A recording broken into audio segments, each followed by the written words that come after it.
भाषा, लिपि और व्याकरण हमारा पहला चैप्टर है। भाषा क्या है? भाषा वह साधन है जिसके द्वारा मनुष्य अपने विचार बोलकर या लिखकर प्रकट करता है। मैं कर रही हूँ ना, लिखकर, ये आज का गृह कार्य है, मैं बोल भी रही हूँ, अपने विचार प्रकट कर रही हूँ, आप सुन रहे हो, मैं लिख रही हूँ, आप पढ़ रहे हो, मैं बोल रही हूँ, आप सुन रहे हो। तो ये माध्यम है। भाषा किस प्रकार से होता है? नहीं, माध्यम नहीं, ये तरीका है कि बोलना, सुनना, लिखना, पढ़ना, ऐसे। तो अब भाषा जो है उसके दो रूप है, मौखिक और लिखित। तीसरा सांकेतिक रूप भी होता है,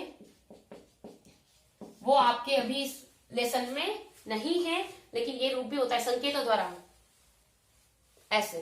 तो पहला रूप होता है मौखिक और दूसरा होता है लिखित, ओरल एंड रिटन।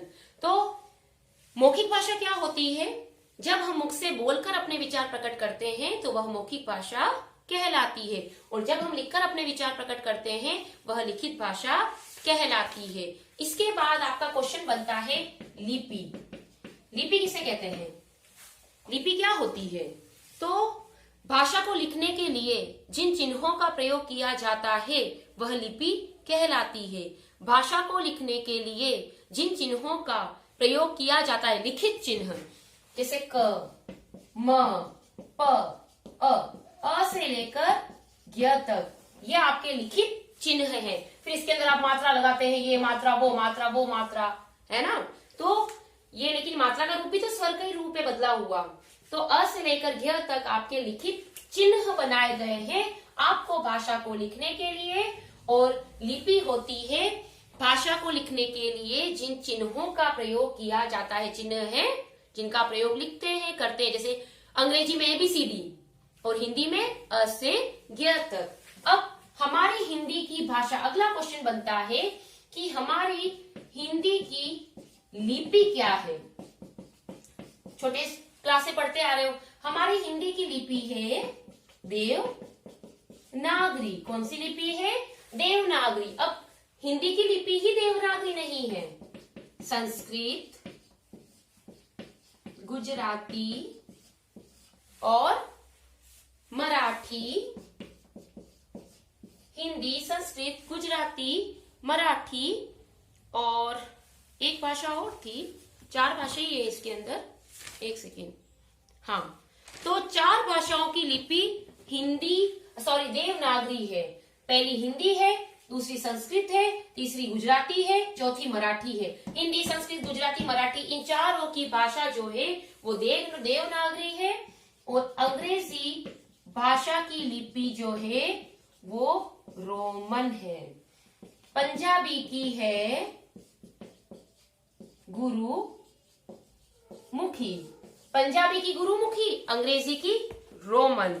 उसके बाद आपके कुछ भाषाओं की बता रही हुई, देखो ये सब बता रखा है। उर्दू की फारसी लिपि, और उर्दू जो भाषा है उसकी है फारसी लिपि। हिंदी, संस्कृत, गुजराती, मराठी, देवनागरी, 4 भाषाएं।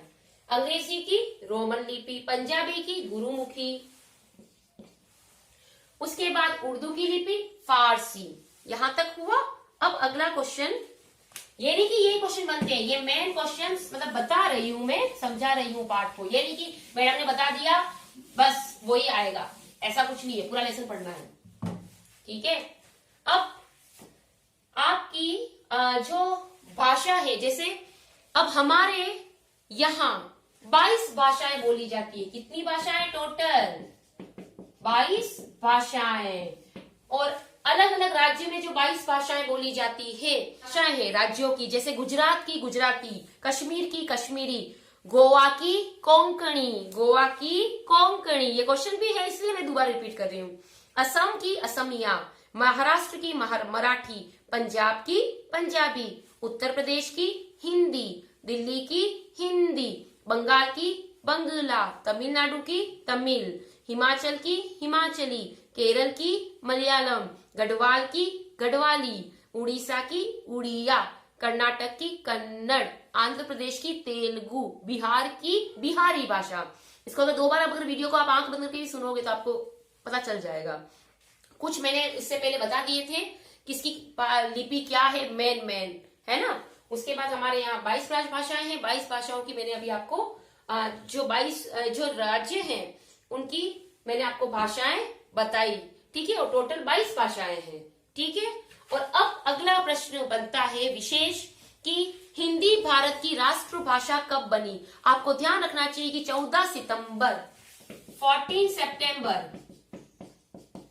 14 सितंबर को हिंदी दिवस मनाया जाता है। 14 सितंबर 1949 को 49 को हमारे संविधान ने हिंदी को राष्ट्रभाषा के रूप में अंगीकार किया, यानी स्वीकार किया। तो हमारी हिंदी भारत की राष्ट्रभाषा 14 सितंबर 1949 में बनी, 1949। तो ये मैंने कुछ आपको मेन इसकी बातें बता दी। अब व्याकरण क्या है, अगला क्वेश्चन। व्याकरण की जरूरत क्यों पड़ती है बेटा? अगर आपको व्याकरण नहीं पढ़ाएंगे तो क्या आप शुद्ध हिंदी लिखना सीख जाएंगे? नहीं।